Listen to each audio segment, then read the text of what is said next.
Okay, sorry I haven't posted for a few days. I've kind of been just taking a short break from competitive Pokemon, but I'm pretty much back for the most part now. Anyway, I'm bringing you another black and white OU match today, this time against Snipebalz, trying to snipe my balls or something. He's going to lead off with Conqueror, and I'm going to lead off with Tyranitar, and I've got a weather team that's pretty dependent on Sandstorm, and he doesn't, so I pretty much just wanted to lead with Tyranitar so I could set up weather.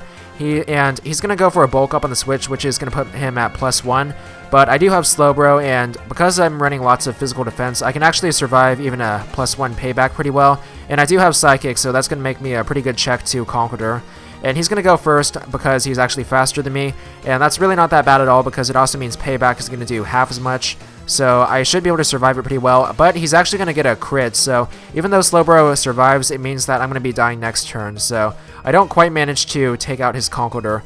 I do go for the Psychic though, and that does a pretty good amount of damage, and I thought about switching here, but it kind of would have been dangerous because the rest of my team doesn't really deal with Conqueror that well, and if he managed to like go for another payback and crit whatever my switch in was, then that could have turned out a lot badly for me. So I'm just going to sack Slowbro for now, and it's a little bit unfortunate because it covers a lot of pretty important physical threats, but like I said, I really didn't want to risk the danger of switching around at this point. So I'm going to go into Celebi now. Obviously couldn't switch it in earlier to a payback directly, so he's actually going to withdraw. I go for a Giga Drain instead of Psychic in case he decides to switch. Might have just been a misclick on his part, but I'm not really sure what happened there.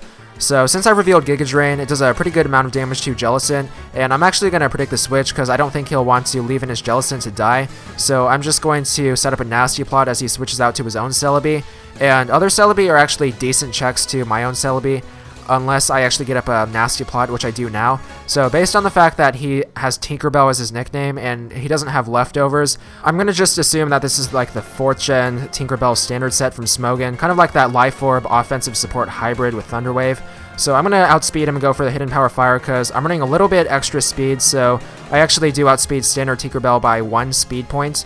He's going to go for the Thunder Wave. He does have Hidden Power Fire most likely, although I'm not exactly sure, but it wouldn't really have done that much damage to me because I'm running a lot of bulk investment. So I don't quite KO him, but I do get him to Sandstorm range, so that's going to be able to take him out. Now he's going to go into his Hydreigon, and worst things that could happen here are either a possible fire attack or U-turn, so I'm going to go into Tyranitar, which is bulky enough to take both of those. He actually just goes for the Flamethrower though, which turns out better because I survived that pretty well with the special defense boost. And I do have to be kind of careful of a Surf, but I can probably take that, especially in Sandstorm. So I'm just going to go for the Rocks, but he actually predicts that and goes for a Taunt. Not really that common of a move on Hydreigon, which is why I wasn't expecting that. So based on common Hydreigon movesets, I assume that it's probably not going to have Surf based on how he's been playing. So I'm actually going to predict the switch and go for a Fire Blast.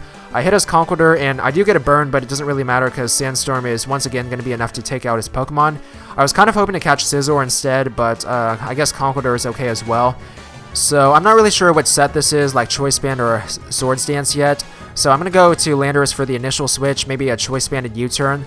But he actually goes for a Brick Break, and he also reveals Life Orb, so that tells me that this isn't really a bulky Scizor at all. It's pretty offensive, and it is the Swords Dance set. So I'm going to go for Earthquake right away because I resist a couple of his important moves. And he actually switches out into Jellicent, so I managed to KO that, which is pretty good. I could have also survived a Bullet Punch pretty well and done a lot to Scizor, but he did manage to switch out.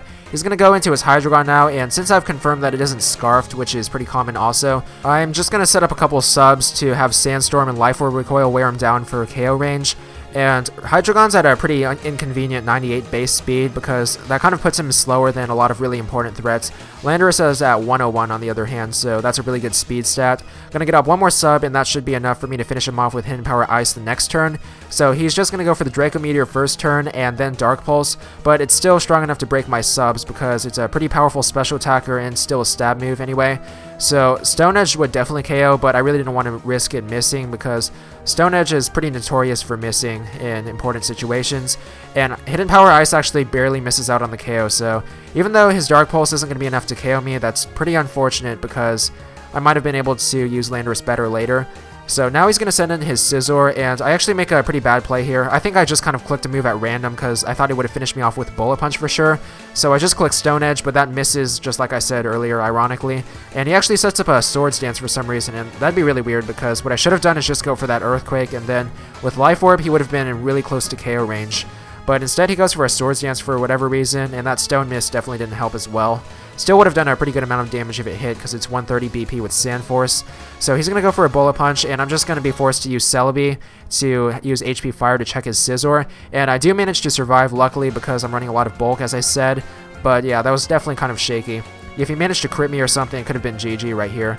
So Celebi is going to be pretty much dead next turn, and I don't really want to switch around. But he's going to go into his Thundurus, which is his last Pokemon, and I'm assuming that it's probably just going to finish me off with Hidden Power Ice, so I went for a Psychic. And I do have Tyranitar with Rock Slide and a Chople Berry to check this Thundurus, but he actually just goes for a Taunt, and I go for Psychic, and I actually crit him, which is going to end the match here.